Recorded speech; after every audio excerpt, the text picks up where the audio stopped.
My name is John Degen. I am chair of the International Authors Forum and executive director of the Writers' Union of Canada, which is my country's national organization for authors primarily working in print publication. I'm pleased to welcome you to this discussion about the unwaivable right to remuneration, the third in a series of talks stemming from the IAF's recent Creating a Living report, which you can find on the IAF website.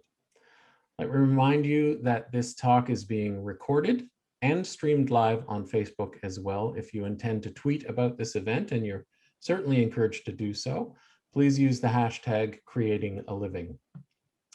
I want to start by acknowledging that my home in Canada is in Takaranto, a Mohawk word which translates to where the trees meet the water or the gathering place.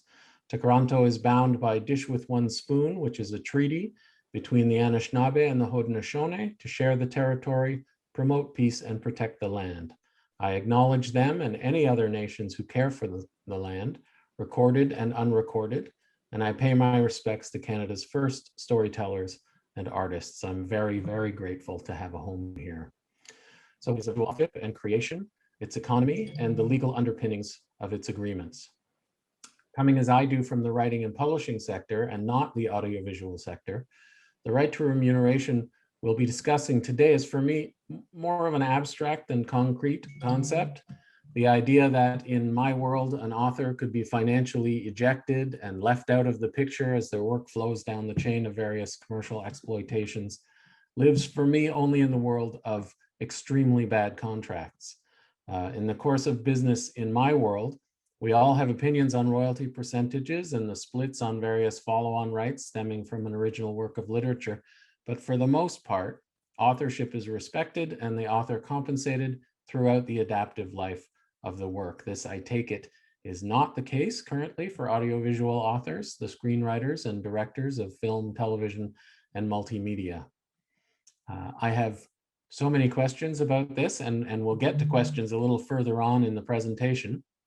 Those of you in the audience, please use the Q&A feature of this presentation to post any questions you may have for our panelists, and I will do all that I can to get to them, time permitting. First, though, let me introduce everyone, and we can hear from each of you in turn as you explain to all of us your experience in the sector and with the right of remuneration. So to introductions. Cécile Despringre, joining us from Paris, is Executive Director of the Society of Audiovisual Authors, the SAA, you can see the banner behind her, an association of European creative management societies representing over 160,000 film and television screenwriters and directors. Patrick Raude, also from France, is Secretary General of the Société des Auteurs et Compositeurs Dramatiques, the SACD. He is also Vice President of the Society of Audiovisual Authors and has worked for many years, both inside and outside government, with a focus on cultural industries. Silvio Caiozzi joins us from Chile. He's a renowned film director whose work has been featured in festivals around the world. His film, Jules Begins in July, was chosen as the best Chilean film of the 20th century. So congratulations there. He currently serves as the president of ATN, the Society of Audiovisual Directors, Screenwriters, and Playwrights in Chile, and he is a member of the Chilean Academy of Fine Arts. Antonio Hens is a director and screenwriter, currently in Sofia, making a film. Since 1998, he has directed television series, and for the big screen, he wrote and directed 4 films. The most recent, My Great Farewell, appeared just last year. His films have premiered in festivals such as Locarno, Sydney, London, and Malaga. He is a member of the Spanish General Society of Authors and Publishers, the SGAE.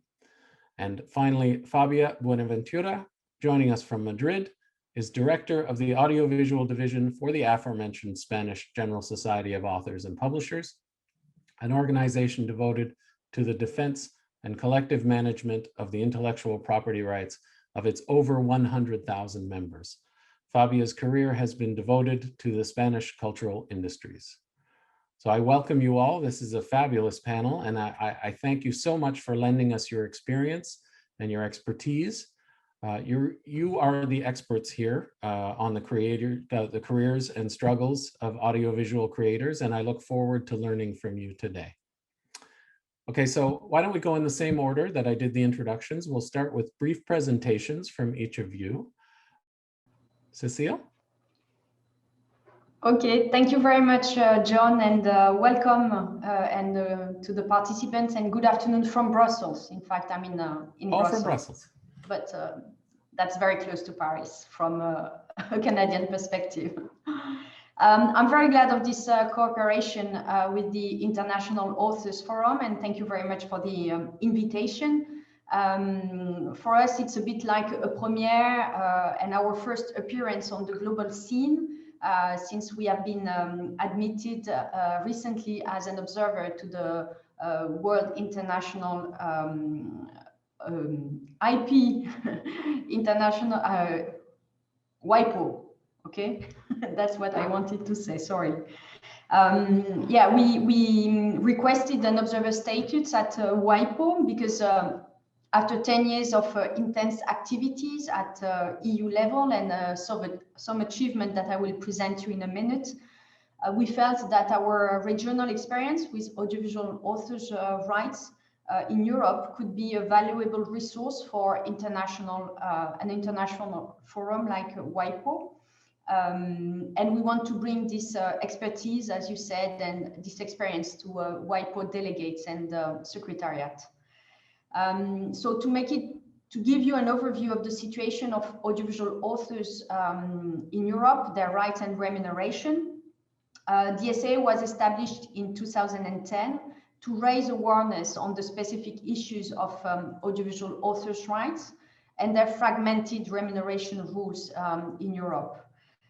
You might know that at EU level, we have a process of copyright law harmonization to develop the internal market. And this process brought to us two main achievements in the audiovisual field. First, the director of audiovisual works has been recognized as a co-author of the audiovisual work, which was not the case before the 90s in UK and Ireland.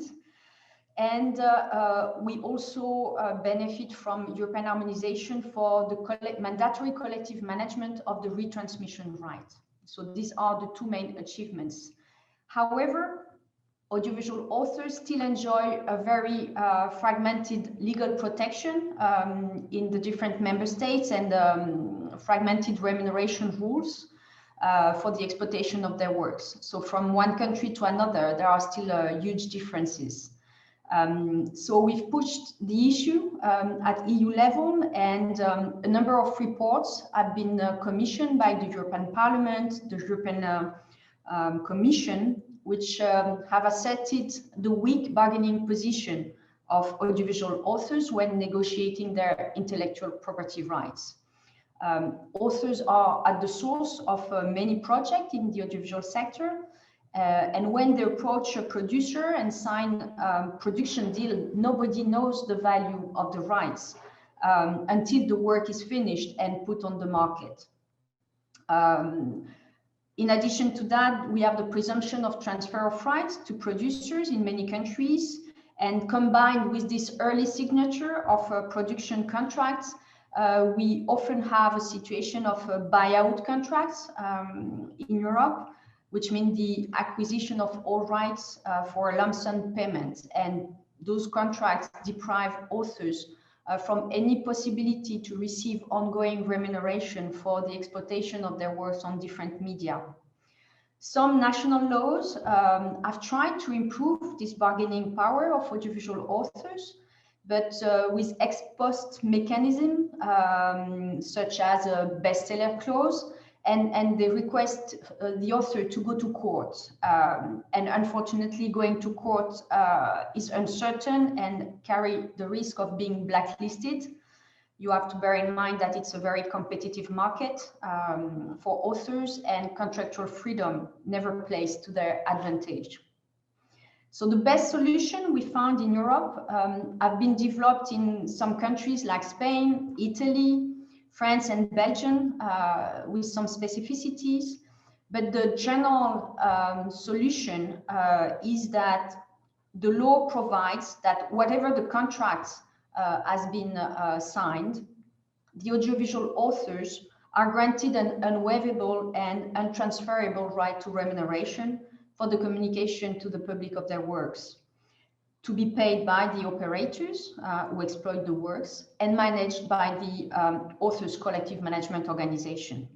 But I will let our distinguished speakers from France and Spain and Latin America to present the solution implemented in their respective country. At EU level, we have promoted this solution of a right to remuneration for audiovisual authors, which have proven effective in these countries. And as a first step, in 2019, we obtained in the new directive on copyright in the digital single market an Article 18, which is a general right to remuneration for authors and performers. This directive is the first time the EU has recognized that authors and performers experience difficulties in exercising their rights and making money out of them. So it's a great achievement in Europe, and it opened the door for more remuneration right at national level. Because it is a directive, member states have until next month, the 7th of June, to implement the directive into their national law. But many are late due to the COVID crisis. So it's a bit early to assess the implementation result of this provision. But we are pushing very much at the SAA for this Article 18 to be translated into remuneration mechanism, ensuring that audiovisual authors get royalties on the different type of exploitation of their works, in particular online, which is today a very essential mode of exploitation of audiovisual works. Thank you very much, Cécile. And I understand that my connection has become unstable a little bit, so I apologize. We'll just go in the order that I mentioned before. So next is Patrick. Thank you, John. And sorry to have connected me late, but I think I was nearly in time. I'm here to represent SACD, even if I'm very much involved in SAA's activity, Cécile represented, and I'm as well involved with the CISAC activity since I'm vice chair of the board. SACD is, as you may know, is the first created collective management organization. It was the 18th century. And we now have more than 50,000 authors from audiovisual world, cinema, animation, as well as theater, opera, and all other activities in that field. We take care of about when we're not in a COVID crisis, about 220 million euros per year. Collected and distributed to our authors, 2/3 of them coming from audiovisual, so around 160 million per year comes from audiovisual platforms, audiovisual broadcasters, and digital platforms. So the URR is the unwaivable right of remuneration is a key aspect of the French system. It's not as such as Fabia, I guess, is going to explain to you in Spain, is as it's very explicitly included in the Spanish law. In France, it's a combination of French law and contractual practices, but the result is the same. And SACD, on behalf of the rights transferred to SACD by the authors who are member, sign contract with broadcasters, with SMAD,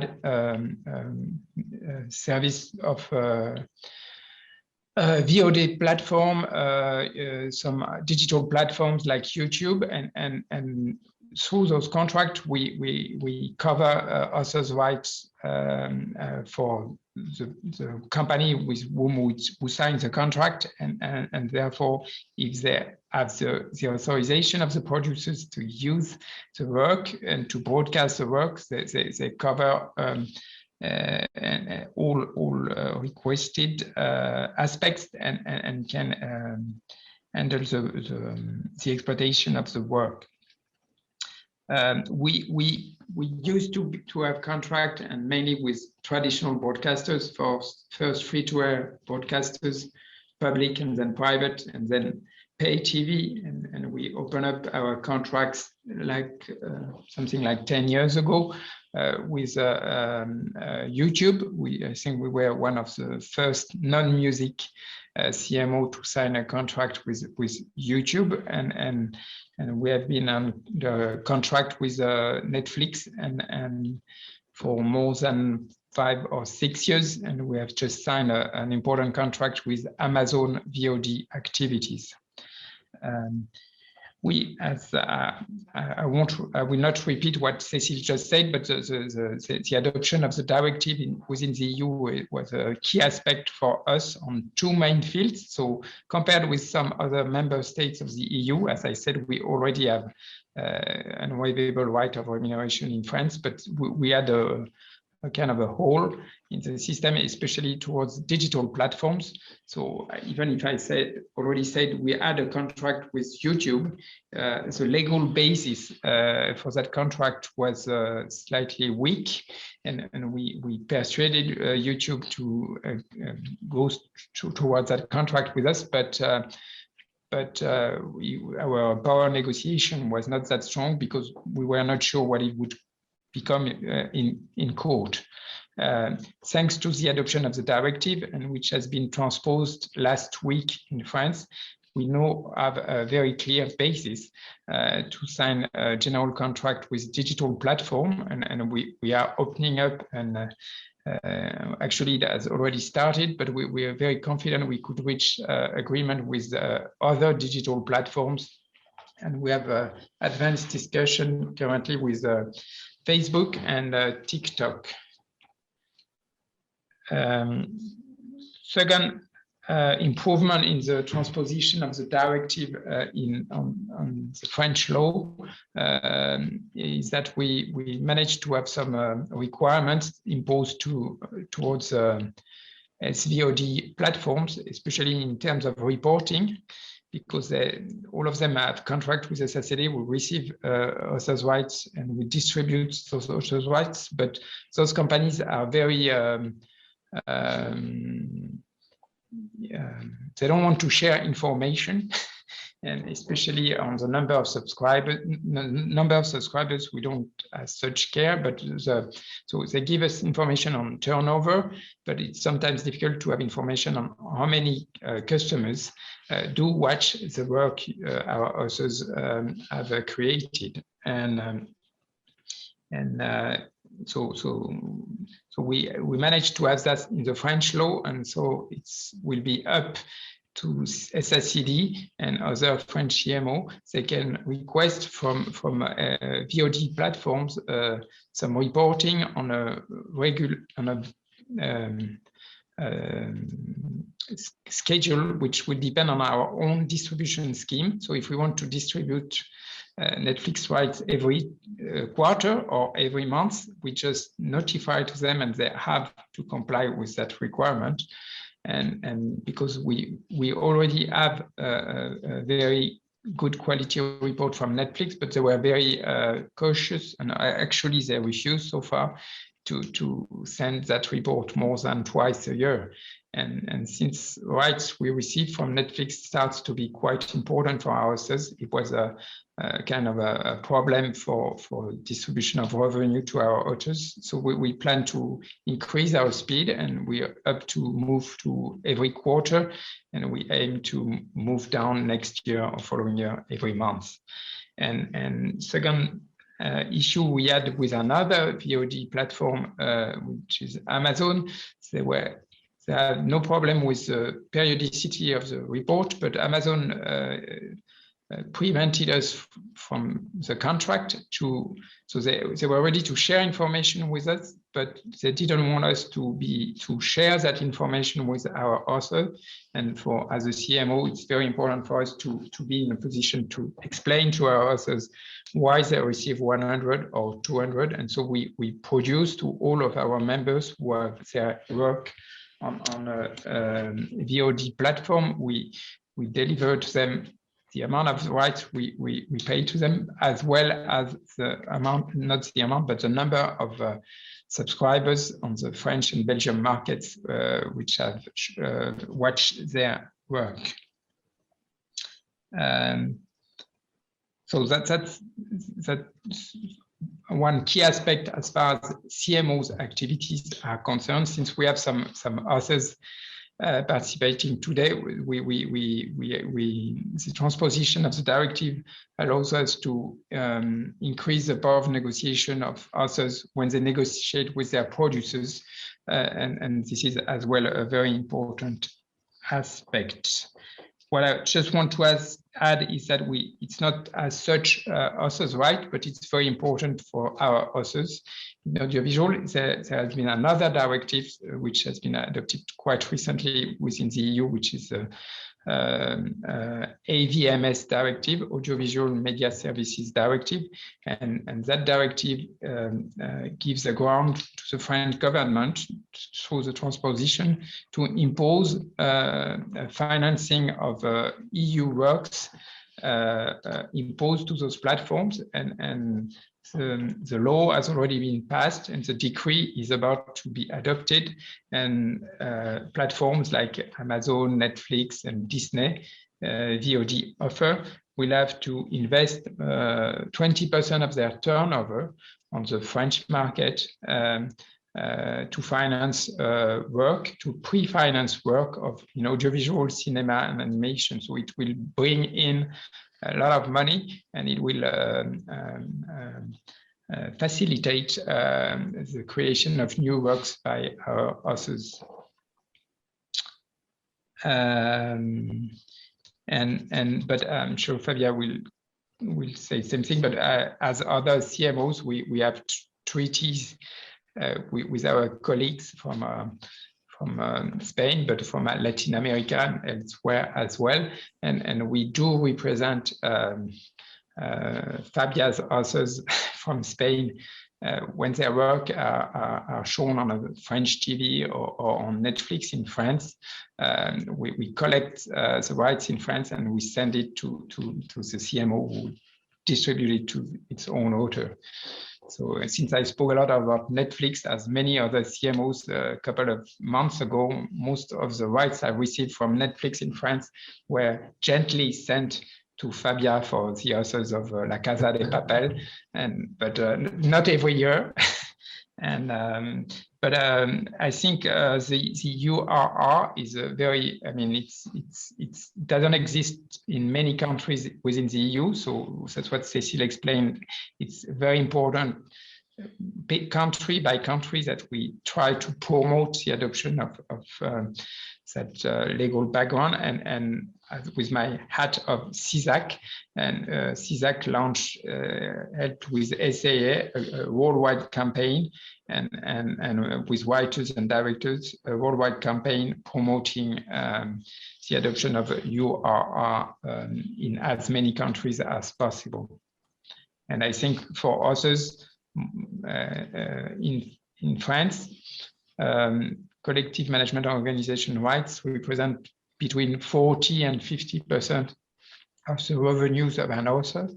So, and especially when he doesn't create, but in between two creations, it really brings, it's not a guaranteed, but it's a regular revenue, and it's very important. And I shall just finish saying that we do represent as well through our contract editors of books in French market when there's adaptation on works. So I know some of the participants are very much involved in that activity, and as we represent French book editors for when their work are adopted on in audiovisual.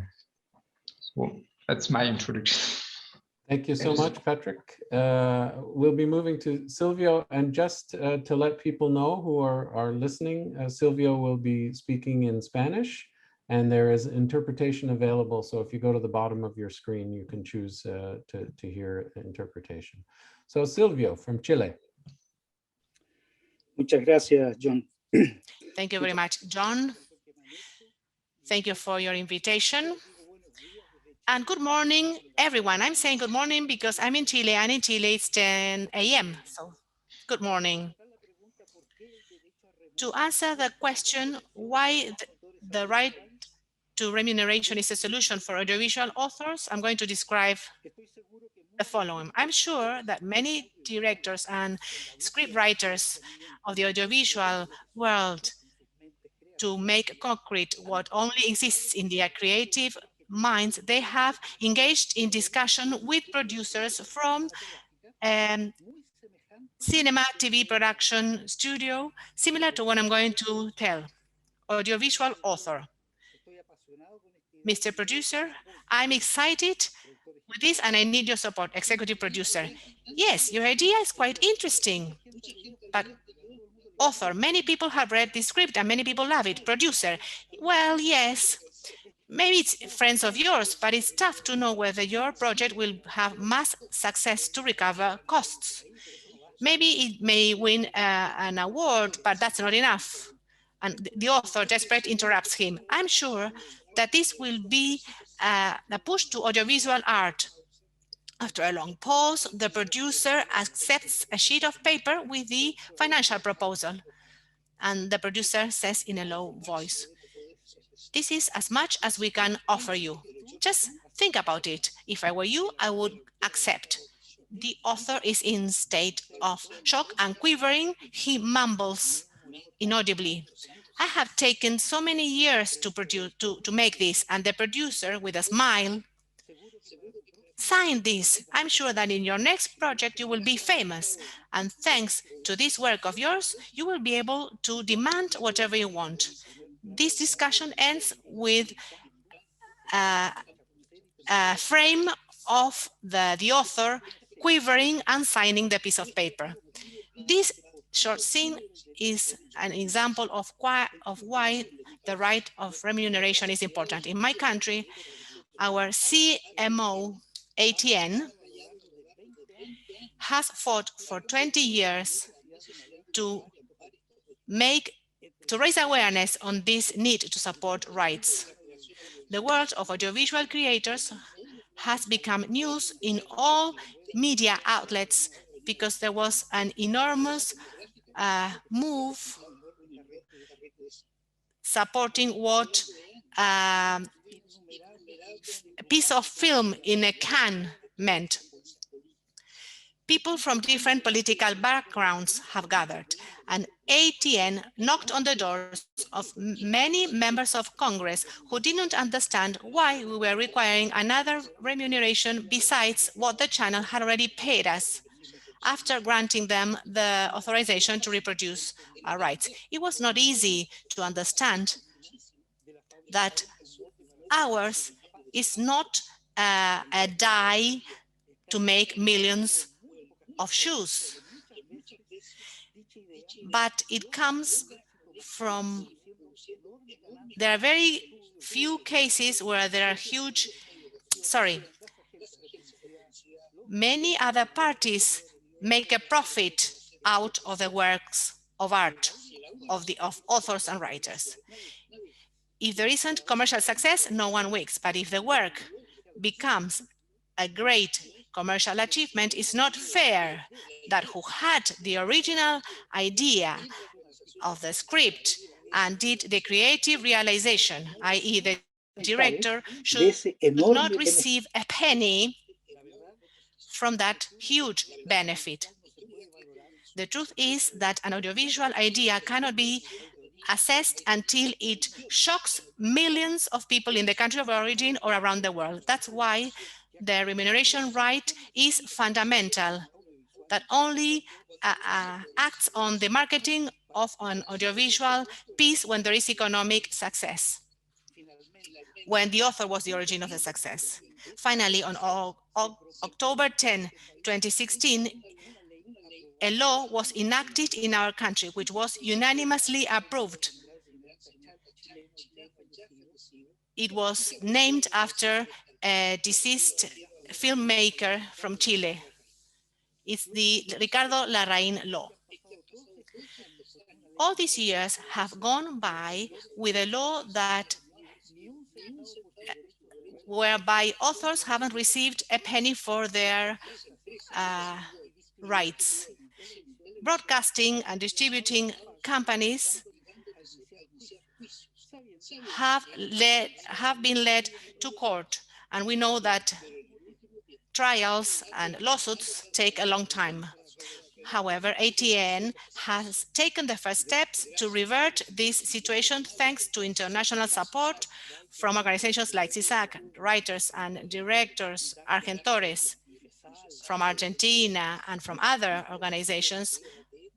ATN has got the acceptance signatures from the Association of Subscription TV Carriers that encompasses carriers such as Movistar and DirecTV. The good news is that we hope to receive in a couple of weeks' time the first payments from these companies that have signed the agreement. This is a very complex and long-lasting battle. In Latin America, there are other countries that have passed their support laws and which have made their collections, like Argentina and Colombia, and other countries are amidst the process that Chile has lived and is still going through.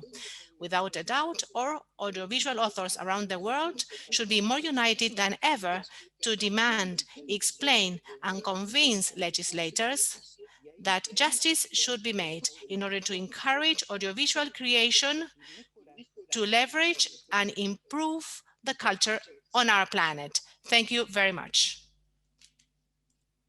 Thank you so much, Silvio. So from Chile, we've traveled several time zones to Bulgaria and Antonio. Hello, good afternoon. This is 5:07 in Sofia. And so we are like connecting from morning to afternoons.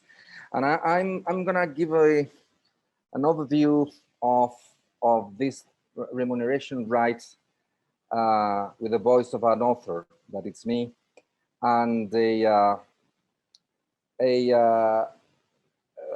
obviously a remuneration right is fundamental for the existence, the very existence of creation in general and audiovisual creation in particular. And we heard Patrick like speaking about many platforms, YouTube, Amazon. We are now in this platform thing, and I wanna show you that it's been a change in this business in terms of we had our works controlled in rights term, speaking about rights, and but technology changed it all. It was the perfect storm, okay? So in the recent years, 20 years ago, to watch a film needed a projector and a 35mm film, physical film, to be projected.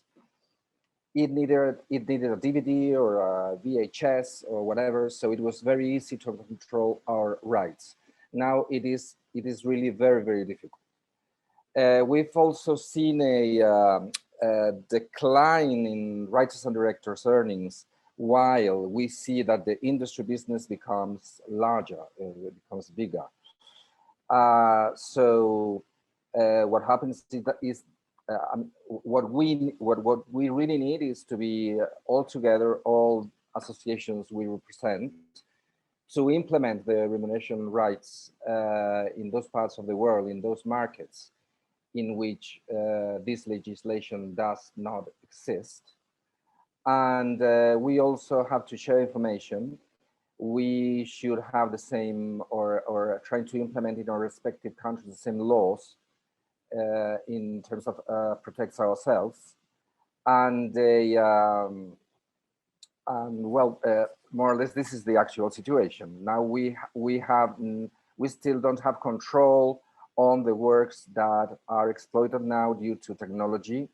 You know that I think it was in March or April 2019, the European European Union implemented this law in which the platforms, especially YouTube, could not upload contents without the specific and previous license of authors. And steps like these, little by little, protect our rights and really create an artistic environment, a creative world. I'm not only speaking about La Casa de Papel creators or Pedro Almodovar or the big directors who probably have very high income. I am speaking about the basis of the pyramid, the thousands and thousands of artists that really exist, and they can show us their art. And thankfully, worldwide, no matter their subjects or their stories are very little, because there must be someone in every corner of the world who may be interested in watching them. So I'm speaking on behalf of these people that really, people like me, obviously, and we exist because their right of remuneration exists and we are protected. And the only way to protect ourselves is giving power to our societies, be united, be connected worldwide. And this is all. This is all I can say. Probably I'm not using the words of a technician, but I'm using the words of a creator, and I hope that you understand. Thank you very much indeed. Thank you very much, Antonio. And now we go to Madrid and Fabia. Thank you very much, John. Voy a hablar en español porque es mi lengua materna. I'm going to speak in Spanish because it is my mother tongue, and I will try to do it slowly to facilitate the work of our interpreters. I'm not going to talk about the society I represent in this case. I'm going to talk about remuneration rights in Spain with our system. The Spanish model has two main features, in my opinion. In the first place, it is one of the most comprehensive and protective systems for audiovisual authors and creators. Compared to other countries, very few countries where there is management of audiovisual rights. And second, there has been competition for 20 years between two collective management organizations. We manage the same rights, the same works, the same exploitations, but we represent a different set of authors and foreign societies. In Spain, audiovisual works include shorts, series, movies, TV, animation, and documentaries. As regards authors, the Spanish legislation recognizes co-authors, directors, script writers, translators, and those that work in adaptation and in the creation of the audiovisual product. It also recognizes the authors of pre-existing works, any underlying work, for instance, a novel, a movie, or the music in the soundtrack that is synchronized with a movie soundtrack, for instance.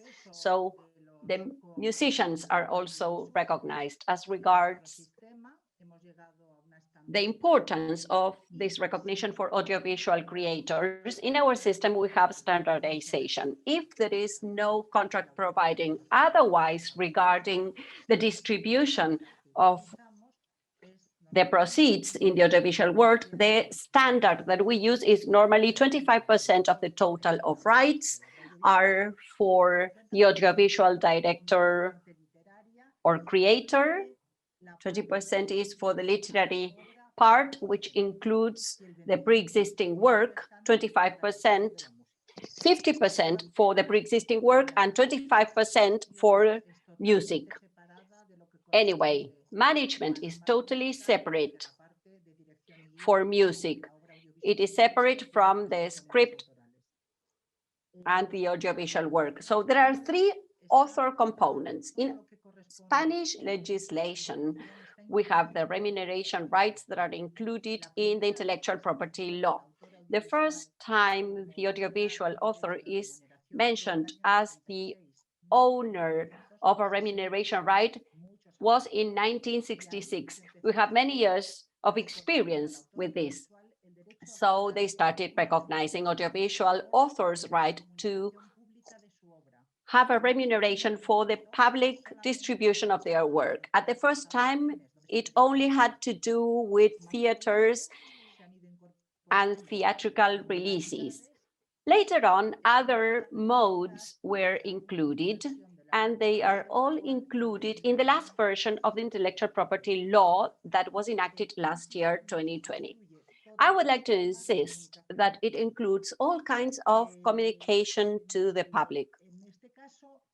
In this case, we refer not only to movie theaters, but also transportation means, the airlines, the trains, the buses, and outdoor reproductions.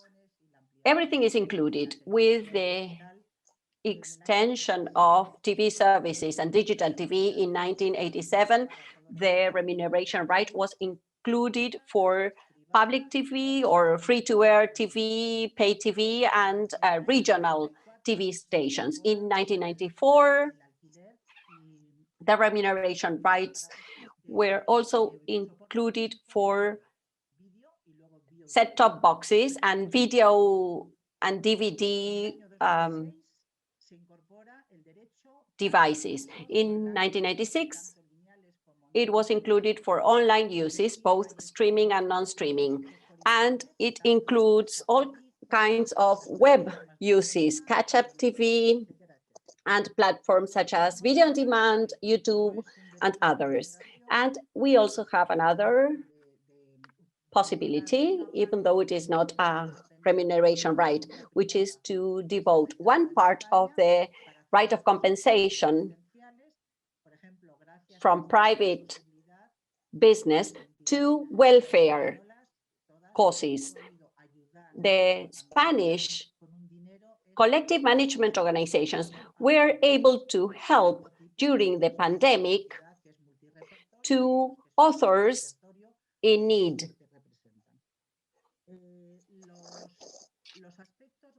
Through these welfare schemes, the basic aspects in the law for remuneration rights is a presumption of the transfer of rights to the producer. It is collective works. There are several authors or creators involved. So the producer generally demands exclusive buyout or transfer of rights in order to commercially distribute the work. So they are generally transferred to the producer, and in exchange for that transfer of rights,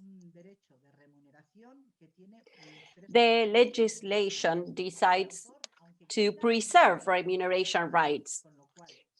There are three main features. It is an unwaivable right for the author. No matter what contract has been signed, that remuneration right is vested in the author, no matter what, and it cannot be transferred to a third party. It is untransferable. Even though the author may want to give it away, they cannot do it. It is untransferable. And thirdly, it is mandatory collective management.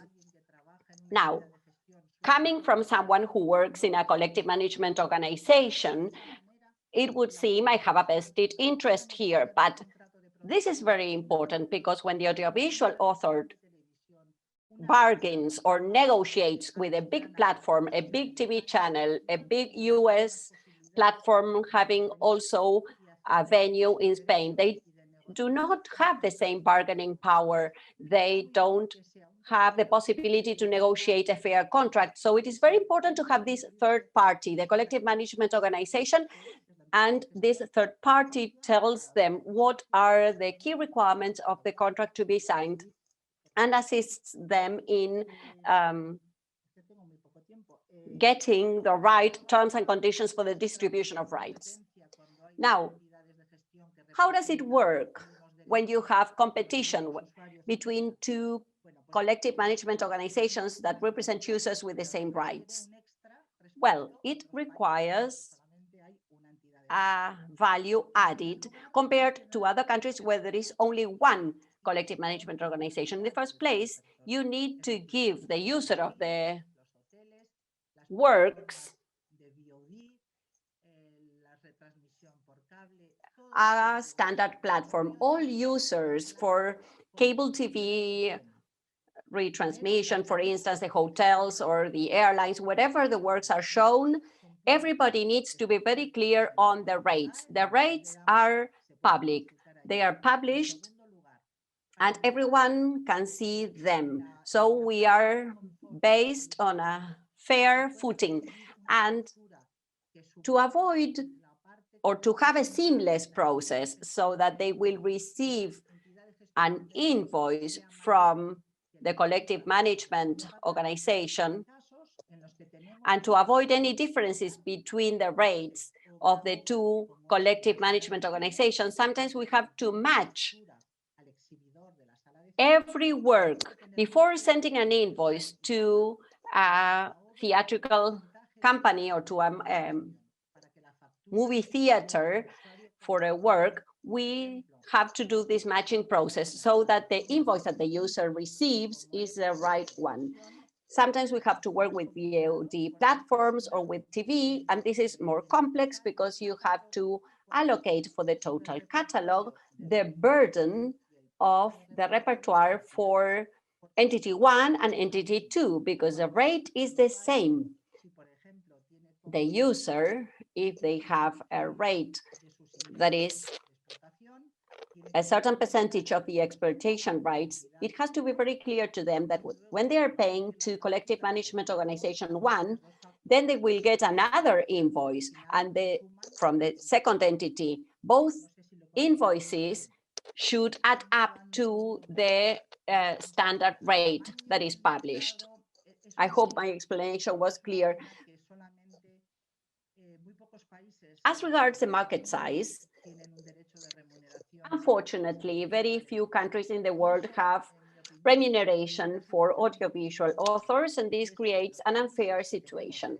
The countries that do have remuneration rights for audiovisual authors, given that these rights are untransferable and unwaivable, we have to collect from the user or charge the user with the total repertoire we represent, and we send this to the foreign society,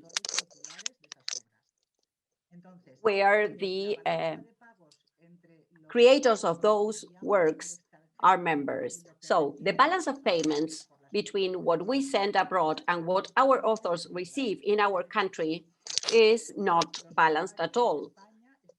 The users in Spain are paying a much higher amount, which is out of proportion with what is paid by other countries, by other users in other countries where there is no recognition for this right. So the local authors are not collecting this remuneration, and the foreign authors whose works are exploited in foreign countries, they don't receive anything at all. So I believe it is very important to have harmonization and a consistent recognition of remuneration rights, because at the end of the day, the right is being paid by the user of those works. It is a right to use. And finally, I would like to say that we have been seeing lots of statistics regarding the evolution of production and distribution of audiovisual works. For instance, TV, broadcasting, and streaming. There has been a boost of subscribers during the pandemic in VOD platforms, for instance, and the market progress depends on variables such as supply and demand and changes in consumption habits. And they also depend on economic and social crises, i.e. the pandemic. But the remuneration right is a very small percentage of in industry terms, and it does not have any distorting effects on the market. It does not impact the market at all. And I would like to share an example to conclude. There is no distortion in the market, and this is shown by the fact that Netflix, a big US platform, decided to open its production hub in Spain. Why? Because it believes in the talent of Spanish authors. It believes in the possibility of distribution of the works in Spanish language. And there is no deterrent found in this remuneration right. It does not prevent it from this decision. Thank you very much for sharing my talk. Thank you very much, Fabia. So we've reached the end of the opening presentations. We have a bit of time for questions, and then we'll move to your closing statements, quick closing statements as well. I'm very interested. We've been watching across the Atlantic here. We've been watching the process of the European Copyright Directive passage very, very closely. And it would be easy for us to say, well, you've passed the directive, you have Article 18, therefore, you know, problem solved. Cécile, can you comment on that? As you know, is it working in that way? Thank you, John. Well, not really. A directive is a minimum harmonization at EU level, and it needs to be implemented in national law by the member states. That's why they usually have 18 months to translate the directive in their national legislation. As far as Article 18 is concerned, it's a great achievement, but it's also a compromise. So it's not the right to remuneration for audiovisual authors that we would have liked, but it's a general right to remuneration for authors and performers. So what we say to member states is that copy-pasting Article 18 in your law is not sufficient. That's not the solution audiovisual authors expect. Member states should assess the situation of the different categories of authors and performers in their country and develop the appropriate remuneration mechanism that will ensure royalties to authors for the exploitation of their works. And this is urgent, as Antonio flagged, and Patrick, Fabia, Silvio, because today the market transformation has pushed new way of consumption of audiovisual works that needs to be included in this remuneration mechanism. So there are laws like in Spain, which are technologically neutral, which say communication to the public, whatever the form. There are other laws which are precisely indicating which mode of exploitation you have a remuneration right. That's the case, for example, in Poland, in the Netherlands. So there, some adaptation in the law is necessary. So having the directive was great, but it was not the end of the story. The fight continues in Europe. Thank you. So let's continue with this line. Since a lot of you were instrumental in the establishment of URR in your own territories, I'm very interested in resistance to this, because we're in the middle of a bit of a wrestling match here in Canada over, you know, regulating streaming services and tech platforms. And I've heard mention of contracts with YouTube and Netflix. And so what's the essence of the resistance to such an agreement that you've faced? And this is for maybe Patrick, if you want to start us off. Yeah, thank you. Yeah, I think it's good if I start, because one of the arguments we use in SACD is something specific to France. It's what we call l'exception culturelle française, so the cultural French exception.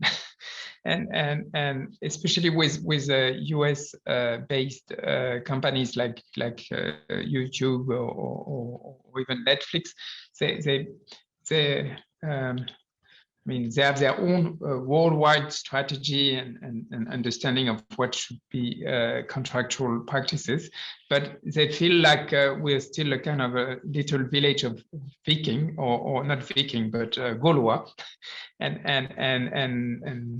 but so more seriously, we rely on the fact that we represent all audiovisual authors, and that's why we could find agreement with them, especially with the company I quoted already, is that we offer them a very important service, is that as soon as they sign a contract with us, their legal certainty in the French market, and we cover as well the Belgian market, they waive all their risk related to authors' rights. And this is particularly important for platforms like especially YouTube, and that's why we could find an agreement with them even before the new article, not the one we're debating today, but the one I quoted previously, which make it mandatory for those kind of platform like YouTube, Facebook, or TikTok to have a general contract with us. One of the things we now have to face is a practice which is common, especially in the States and in Canada, and which is the so-called buyout contract. And we don't have buyout contract in France, neither in Spain or in Italy. But when our authors, especially with those platforms, they are sometimes offered to sign classical buyout contracts, and if they sign a buyout contract, then they are not covered by our own contract with Netflix or other platforms like Amazon. So we managed to plug into the French law some alternative mechanism which make it risky, both for the producer and for the platform, to have a contract signed with buyout clauses. To be more specific, in France, we have a public body which is called the CNC, Centre National du Cinéma, which subsidizes very extensively French producers. And if a producer signs a contract with an audiovisual author, which include buyout contract clauses, then he is allowed to do so, but he won't be eligible to the subsidies of the CNC any longer. So for the producer, it's a very important incentive to have the classical French contract within which SACD is designated as the representative of the author's rights towards platforms or distributors. And second level, I said that France just changed its law to impose a quota and pre-financing obligations toward a VOD platform up to 20% of their turnover. And if Netflix or Amazon sign a buyout contract for a French work, they are free to do so. They can sign it, and it can be dealt with in London, Amsterdam, or in the States. And there is no problem with the French law with that, but that work and their investment won't be included in their quota. And therefore, they will have to invest again in another work without any buyout contract. So one of the very huge potential risk is to have an extension of buyout contracts, and we tried to cope with that on the French law, and our colleague from music CMO SACEM in the new law, which has been published last week, they managed to have a specific and adapted disposition, which is useful to prevent buyout contract within the music field as well. So for us, it's more defensive than offensive, because currently we have contracts, but if within a couple of years most French authors sign buyout contract clauses, then we won't have the legitimacy to sign attractive contracts with platforms. So we tried to cut that at the root before it appeared or before it developed as such. Great, thank you so much. We're getting pretty close to running out of time, but I want to sort of solidify a sense of numbers, of scale and percentage here. So perhaps from the author side, Silvio and Antonio, can you give me a sense of just how much your distribution depends on streaming services and video on demand and the newer platforms as opposed to, you know, films in cinemas?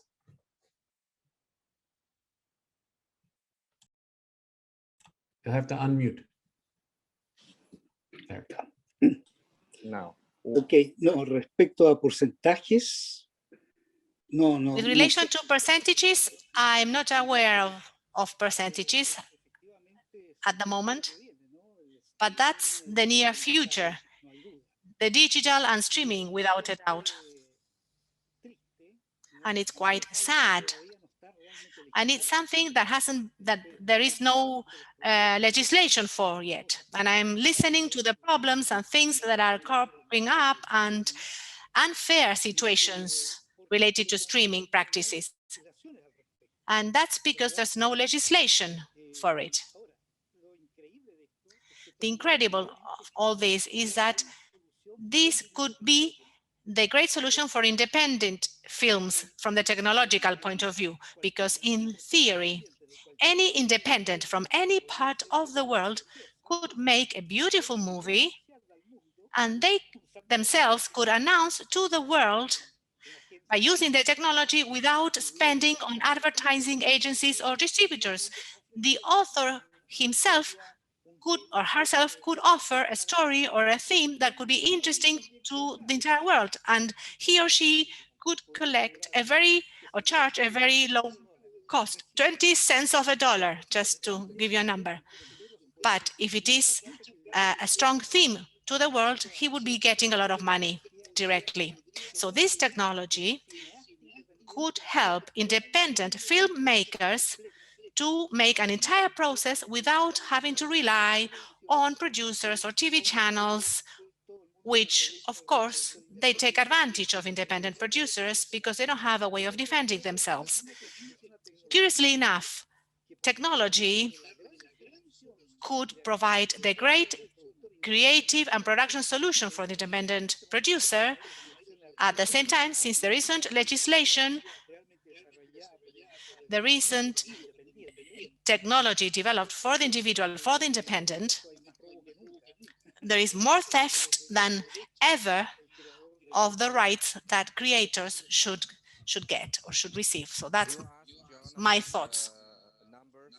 So I think it must be like 1/3 of our income come from remuneration rights. Okay, obviously Silvio is saying something which is a general truth, and he's pointed out the paradox of when we have these technologies that enable us to directly benefit of our remuneration rights throughout each of our members of the audience that we can identify perfectly because there's an IP.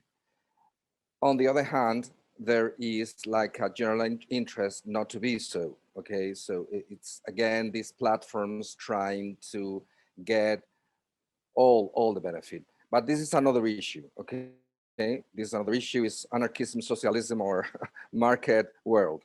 The fact is that in remuneration right, and we have this implemented. I'm very proud that we are very much we are defenders of this in Europe, and we are like doing like a communal system. And in fact, I'm a Spaniard speaking Spanish from Sofia, so that gives you an idea of how is our system. Apart from that, it is that we have to implement remuneration rights in other countries, because there is a reciprocal also benefit. It is not just that I get the rights in my country, but I'm benefiting of what I sell or what my audience consumes in other countries. And this is reciprocal. And this is the key of all this, okay? And it is now a third, it can be more. I think that the percentages depend on also the product. It's not the same an independent film than a TV series, etc. But we are in this point, and we must implement it throughout the world. And buyout agreements are like the devil for us, okay, in our conversations. This is what I can say. Thank you. Thank you, Antonio. John, if you may, just to add, just to add one comment on that. I think for the French authors, when most of the rights and 100% of the rights they receive for online and digital platform comes through a collective management organization. Usually they don't receive additional rights from their producers. So I think especially on the digital market, collective management organization plays a key role for the authors, at least for the French authors, but I think see Fabia agrees with me. And so without the power negotiation of a CMO, the French or Spanish author won't receive any author's rights for the exploitation of their work on digital.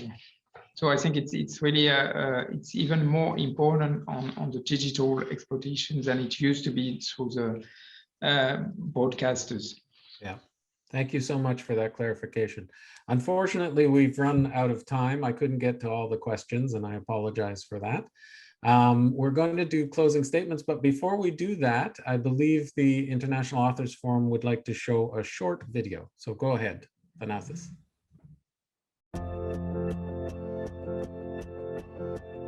In 2019, the EU adopted a directive on copyright in the digital single market. Article 18 of the directive obliges member states to make sure that we, authors and performers, receive fair remuneration for the exploitation of our works. We call on member states to implement this directive properly and to ensure we receive fair remuneration.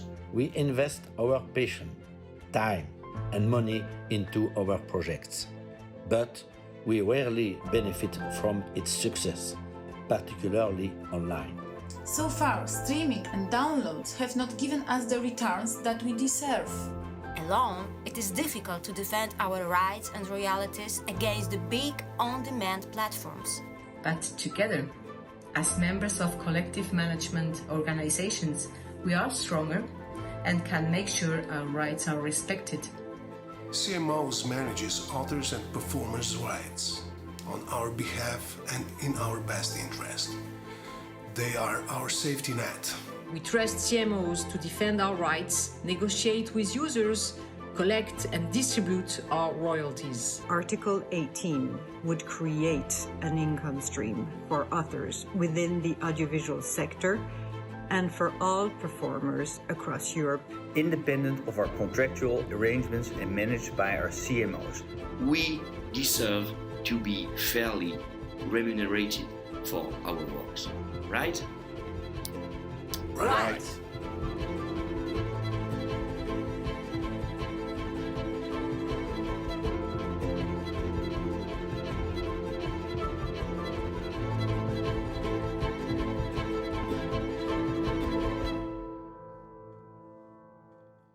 All right, thank you. So we'll move now to just final thoughts from everybody, and maybe we'll go in the exact same order. So starting with Cécile. Thank you, John. I'm trying to have a not just a European perspective, but an international perspective with this opportunity to cooperate with you, the International Authors Forum, and to address WIPO. I think what we heard from Silvio is that there are similar trends in Europe and Latin America towards unwaivable right to remuneration, and I would like to call WIPO to look at this trend and maybe commission a study because we really think that there is a need for legal solutions that are solid in the future, in particular for the on-demand world. Yeah, we are ready to cooperate with WIPO so that a study can be made on this issue. And it fit perfectly in the copyright in the digital environment discussion that is currently held in the Standing Committee on Copyright and Related Rights. And for those of you who would like to go deeper in the topic from a European perspective, I invite you to join the SA Experts Seminar that will take place on the 2nd of June. We will have two distinguished professors of law, Séverine Dussolier and Raquel Xalabarder, who will discuss Article 18 of the Copyright Directive and the necessary ingredients for a successful right to remuneration for audiovisual authors. Thank you to all of you.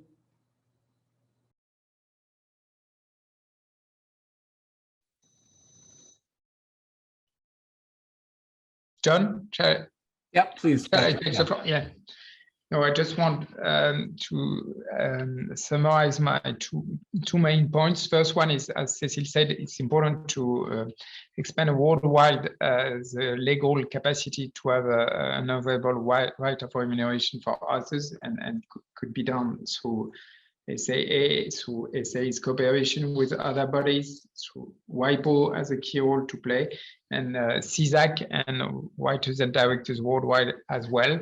And so that's my first idea, and it's very difficult to have where in countries where it does not exist to have an implementation of a URR is a very, as Silvio said in Chile, it's a long political process, and after you have to implement the effective collection of rights. So it's a long battle, but it's worthwhile to go through. And second idea I already mentioned is that I think, and it's even more important with digital and online services, it's very important to rely on CMOs because authors are mainly dedicated, and that's to create their works, and to rely on efficient CMOs who are empowered by the rights which are transferred by the authors, and due to those rights and their expertise, CMOs can really bring in added value for authors. It's CMO's activities is we have the power negotiation towards the platform. We have the legal expertise, but it's as well very technical work as far as information system is concerned, and daily management of authors' rights. It's really like a normal service company, and the authors being all together represented by one or two CMOs, like in Spain, are stronger being together. So expand your worldwide and rely on CMOs. Thank you so much. Silvio? A ver, solo agradecerles, ¿no es cierto?, esta invitación a este tan interesante. Silvio speaking. I'd like to thank you for the invitation to such an important event. Everything that is important has been said already. I only like to add that without a doubt, the more united CMOs and organizations are, the stronger we'll be. Without a doubt, we need to unite more and more, and we need to be up to date with what's going on around the world among all of us. Because at the end of the day, the treasure that we have in our minds as creators is very easy to be stolen. So we need cohesion, we need laws that protect us. We need for all of us to be extremely united to solve this terrible stigma that is always above us. Thank you all very much, and greetings. Thank you, Silvio. Hang on to that treasure. I agree. Antonio. Well, just repeating the moment which was glorious for us And it was when I think it was like March, April 2019, the European Union forced YouTube not to show our contents without permission. This was a complete success, and this is due to be unified and be strong all together. So this is this is our line, and we must go in this sense. Thank you very much indeed for this meeting. That's exactly the fight that we're having in Canada right now. So it's very encouraging to hear. Fabia. Thank you, John. I want just to stress two ideas. First of all, the need to balance the situation worldwide of audiovisual authors. If you see just the map of SGAE showing which countries the right is managed for audiovisual authors, it's really a pity if you compare with other possibilities, for example, like music. And on the second hand, I would like to stress that we need the help of organizations, institutions, political help. Doesn't matter if it's a worldwide organization, as WIPO, as SGAE Worldwide Writers and Directors, if it's local or European.